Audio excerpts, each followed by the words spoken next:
আমরা যখন ভিতরে প্রবেশ করতে শুরু করলাম, তারা আমাদের উপরে ইট নিক্ষেপ করা শুরু করলো, বোতল, ডিম এবং সবার উপরে কিল ঘুষি দেওয়া শুরু করলো। আমরা ধৈর্য ধারণ করে আছি।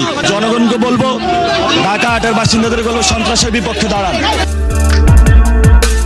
সকাল থেকেই শুরু হয়েছে বাংলাদেশ জাতীয় সংসদ নির্বাচন। সবার নজর এখন ঢাকা 8 আসনের দিকে। এরই মধ্যে সোশ্যাল মিডিয়ায় নাসিরউদ্দিন পাটোয়ারীর একটি ভিডিও ছড়িয়ে পড়েছে।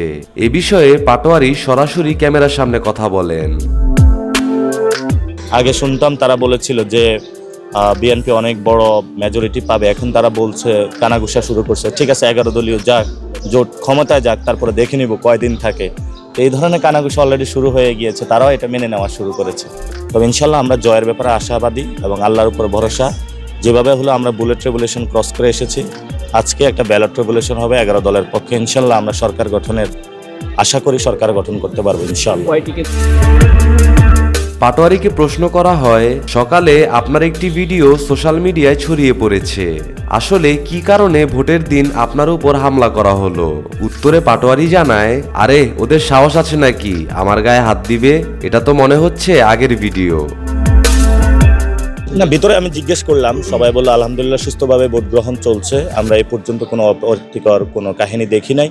এবং আমরা আমাদের নেতাকর্মীদের নির্দেশনা দিয়েছি, আমাদের যারা এজেন্ট আছে এবং স্বেচ্ছাসেবক বাহিনী রয়েছে, যাতে কোনো অপ্রীতিকর যদি পরিস্থিতি সৃষ্টি করার কেউ পায়তারা করে, তারপর প্রশাসনের সাথে যোগাযোগ করার জন্য, নিজেরা এগিয়ে না যাওয়ার জন্য।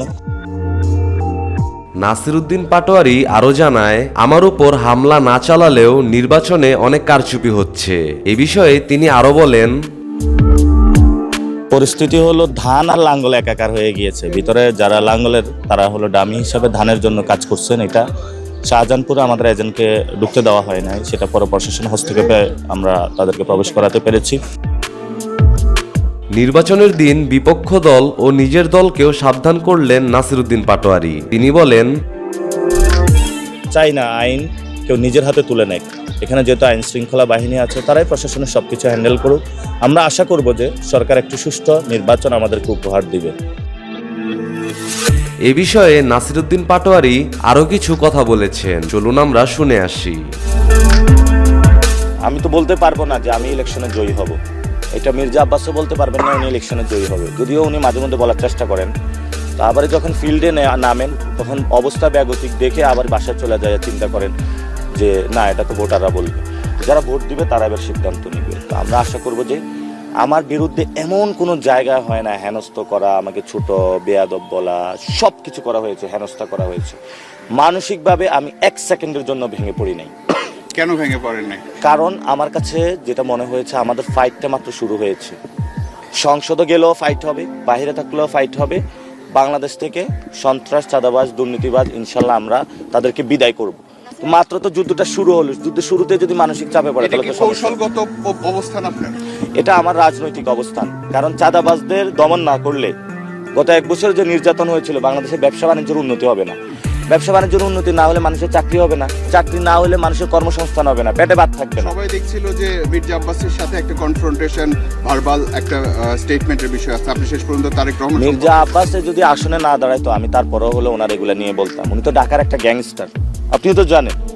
দুনিয়ার সব ঢাকাতে আকাম কুকাম করে বেড়ায়, সন্ত্রাসী কাজ করে বেড়ায়। ওনার কারণে তো শাপলা চত্বরে এত ভাই শহীদ হলো। উনি যদি ওই দিন অ্যাটেন্ড করতো, তাহলে তো এই ধরনের ঘটনা ঘটতো না। আপনার একটা কথা যে তারেক রহমান কাগুজে বাগ, এটা অনেক স্প্রেড করেছে। তারেক রহমান তো আসলেই কাগুজে বাগ। আপনারা কি মনে করেন তারেক রহমান অনেক কিছু? এ বিষয়ে নাসিরউদ্দিন পাটোয়ারী আরো কিছু কথা বলেছেন, চলুন আমরা শুনে আসি। উনি কেন গণ অভ্যুত্থানের পরে দেশে আসলো না? উনি কার সাথে চুক্তি করে এসেছে? জনগণের সামনে ক্লিয়ার করুক। ওনাকে কে অধিকার দিচ্ছে আওয়ামী লীগের লোকদেরকে পুনর্বাসন করার জন্য? আওয়ামী লীগের যে সজীব ওয়াজেদ জয়, সে রাজনীতি করবে না করবে, এটা জনগণ সিদ্ধান্ত নিবে। তাকে কে সিদ্ধান্ত নিতে বলেছে? আচ্ছা, আমার লাস্ট কোশ্চেন সেটা হচ্ছে যে তার ব্যাপারে আপনার কনফিডেন্সের জায়গাটা কোথায়? যেটা জনগণ সিদ্ধান্ত নেয়, তাহলে তো সমস্যা নেই। এমন অবস্থায় লেভেল প্লেইং ফিল্ড কেমন দেখছেন? আর এই লেভেল প্লেইং ফিল্ডে নাই, এটা হলো বিএনপি ফিল্ড। আমরা বিএনপি ফিল্ডে খেলতেছি, কতক্ষণ অ্যাটাক হই, মারা পড়ি, আবার উঠি, আবারই দাঁড়াই, কিন্তু তাদের সাথে আমরা যুদ্ধ থামাবো না। কেন? এটা অসম যুদ্ধ। মির্জা আব্বাস পাওয়ার জন্য করছেন এবং এগুলো আসলে ইচ্ছাকৃত আপনার প্ল্যান? পাশাপাশি এই সরকার সিম্প্যাথি পাইতে চাইলে তো তাহলে আমি রাস্তার মধ্যে শুয়ে থাকতাম। ওইসব সস্তা জিনিসের জন্য আমি না। আমি সিম্প্যাথি পাইতে চাইলে অনেক আগে নিতে পারতাম। আমি কাঠ গড় পুড়িয়ে রাজনীতিতে এসেছি, আমি করতেছি। উনি সাহস থাকলে আমি এখনো বলবো, উনি কালকে বলুক, যে কালকে জনগণের সামনে আইসা অঙ্গীকার করুক যে আমি এ বিষয়ে নাসিরউদ্দিন পাটোয়ারি আরো কিছু কথা বলেছেন, চলুন আমরা শুনে আসি। মির্জা আব্বাস আজকে থেকে চাঁদাবাজি ছেড়ে দিলাম। আমি মির্জা আব্বাস আজকে থেকে সন্ত্রাসী কার্যক্রম ছেড়ে দিলাম। আমি মির্জা আব্বাস দুর্নীতি ছেড়ে দিলাম এবং আমি যে অপরাধ করেছি এটার জন্য পুরো বাংলাদেশের ক্ষমা প্রার্থী। এবং সাথে সাথে যারা আমার কাছে টাকা পয়সা পাবেন আমি সবাই বাংলাদেশের রাষ্ট্রীয় কোষাগারে দান করবো, আপনাদের দিয়ে দিব। আলহামদুলিল্লাহ, ওনার সাথে তখন বুক মিলাবো। সন্ত্রাস থাকাকালীন, চাঁদাবাজ থাকাকালীন কোনো কম্প্রোমাইজ হবে না। এটা শুধু মির্জা আব্বাস না, 300 আসনে তারেক রহমানের সব গডফাদারদের দিয়েছে। কমিশনার কাইয়ুম কি ভালো লোক? স্বদেশ প্রপার্টিজদের দখল করছে। এই যে সাদেক হোসেনের খোকা, কালকে এক মহিলা আমার কাছে এসে কান্না করতেছে, 7 জন টিচারকে হলো স্কুল থেকে তারা বের করে দিয়েছে। এই যে খোকা পুত্র জমিদার, এই যে কি যেন ওনার নাম, ইশরাক, বেয়াদব একটা ইশরাক। এই যে তারা বেয়াদবিগুলো মানুষের সাথে করতেছে। এই যে রবিউল খুনের মামলার আসামি, চারিদিকে তাকায়া দেখি সন্ত্রাস আর সন্ত্রাসে বড় কোন জায়গা যায় এসে পড়ছি। এখন আফগানিস্তানে যখন কেউ অ্যাসাইনমেন্টে আসে, সে আইসা দেখে কোন জায়গায় যে পা দিলে মাইন। আমি হলে এই অবস্থায় আছি। শাহজাহানপুরের দিকে যাই, ওইখানে একটা মাইন, ওই মাইন আমার হলো ডিফিউজ করতে হইতেছে। ধানমন্ডির দিকে আরেকটা মাইন, উত্তরার দিকে জাহাঙ্গীরকে লাগায় রাখছে। ঢাকা এ বিষয়ে নাসিরউদ্দিন পাটোয়ারি আরো কিছু কথা বলেছেন, চলুন আমরা শুনে আসি। 21 জনকে সবগুলোতে দেখেন গডফাদার সন্ত্রাসী। এখন বলছে উনি প্ল্যান করে আসছে। কি প্ল্যান? যেখানে হলো লিচু গাছ আছে ওই জায়গায় লাগাবে, যেখানে আম গাছ আছে ওইটা লাগাবে।